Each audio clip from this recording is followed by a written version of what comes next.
building on the developmental agenda of previous presidencies in Indonesia, in India, and Brazil, we have prioritized the issues that matter most to developing economies.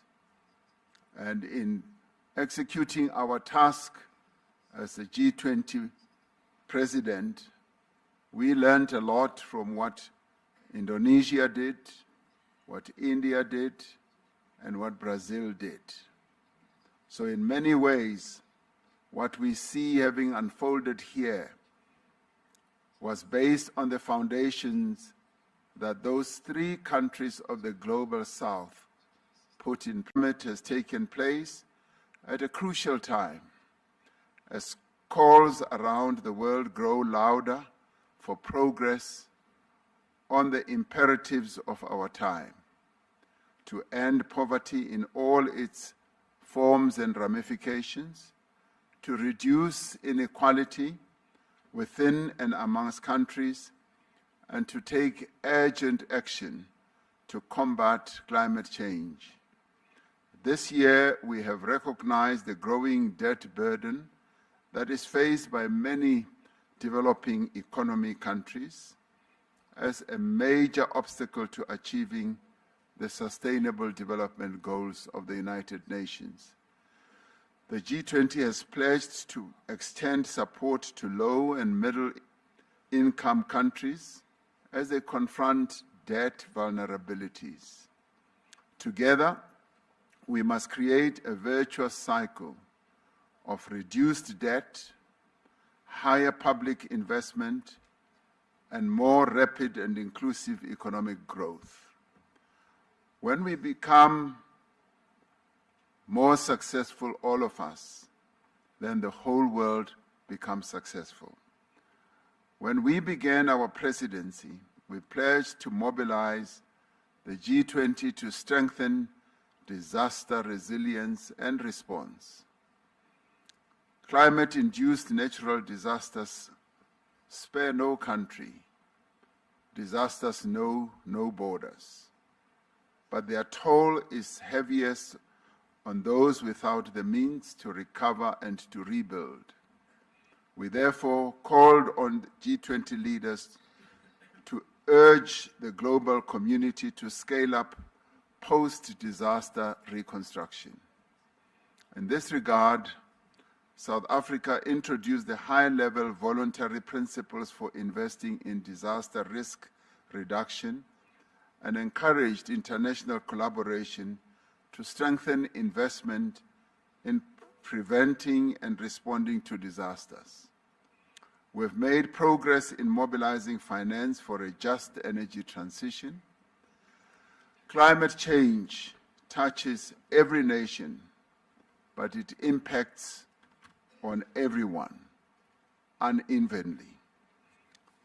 That is why we have together pledged to increase the quality and the quantity of climate finance to developing economies, to strengthen multilateral development banks, to support country platforms like the Just Energy Transition Partnership, and to unlock private capital.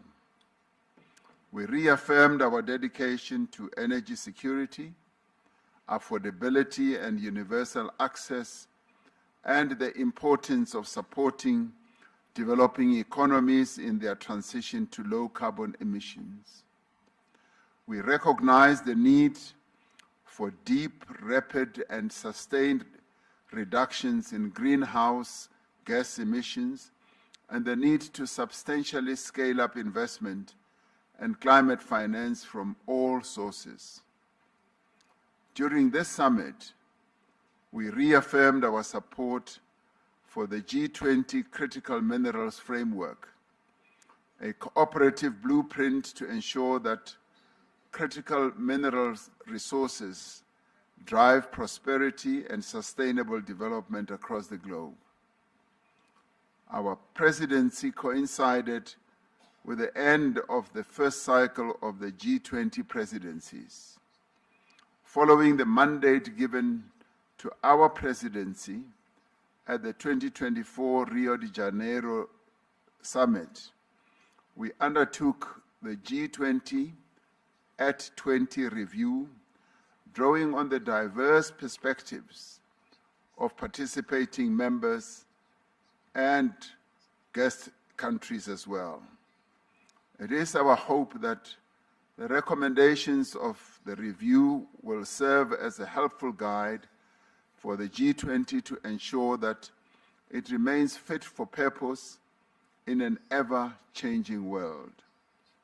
In fact, the indicative report already says that the G20's existence should continue as it serves a good purpose in giving guidance to the economic well-being of the world.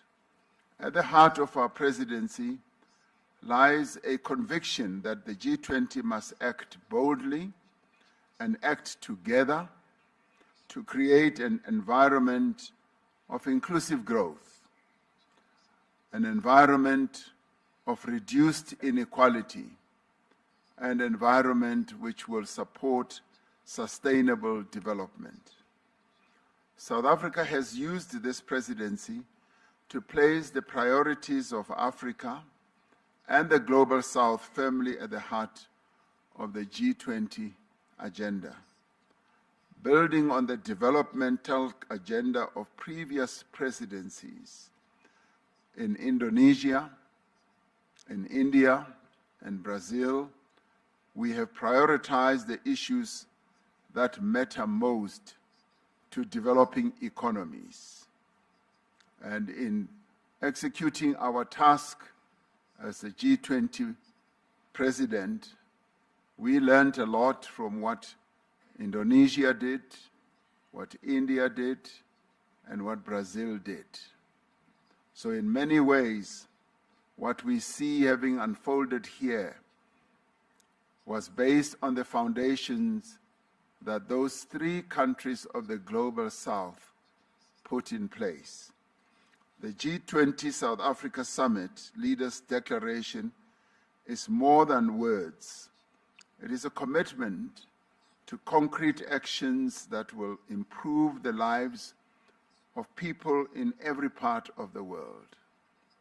Our agreement on a declaration during this summit demonstrates the value of the G20 as a forum that can facilitate joint action on issues of shared concern. Shared concern not only for the leaders, but shared concern for the peoples of the world. More than that, it reaffirms our renewed commitment to multilateral cooperation and our recognition that our shared goals outweigh our differences. Together, we must accelerate progress towards the 2030 Sustainable Development Goals of the United Nations and the Pact for the Future. We have laid the foundation of solidarity. Now we must build the walls of justice and the roof of prosperity. Let us move forward together, demonstrating to the world that we do have the capacity to confront and overcome the world's challenges. Through partnerships across society and by remembering our common humanity, we can create a more secure, a more just, and a more prosperous world. And together, we can ensure that no one is left behind. I now say that this gavel of this G20 summit formally closes this summit and now moves on to the next president of the G20, which is the United States, where we shall see each other again next year. The summit is therefore closed. Download Tribunnews sekarang, Menghadirkan lokal menjadi Indonesia.